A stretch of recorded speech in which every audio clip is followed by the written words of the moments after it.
Ces 3 semaines de peur s'étendent entre la mi-juillet et le début du mois d'août 1789.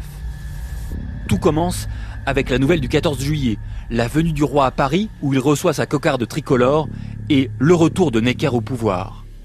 Malgré l'absence de moyens de communication modernes, ces nouvelles sont d'une telle importance qu'elles sont connues rapidement dans tout le royaume. Et presque immédiatement, une rumeur parcourt tel un frisson les villes, mais surtout les campagnes françaises.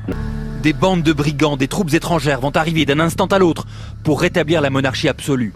Ce sont les ennemis de la nation qui veulent détruire le tiers-état. Certains les ont vus. Ces brigands dévastent les fermes, incendient le village voisin. Les soldats fauchent les blés verts, c'est-à-dire les blés sur pied. La Grande Peur ne touche pas avec la même intensité le royaume de France. Le Poitou, la région de Nantes, le Maine, la Champagne, la Franche-Comté sont les épicentres de cette rumeur.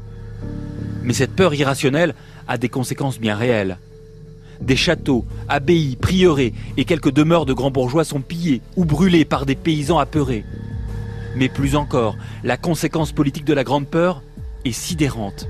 À Versailles, l'Assemblée est tenue au courant de ce qui se passe dans le pays.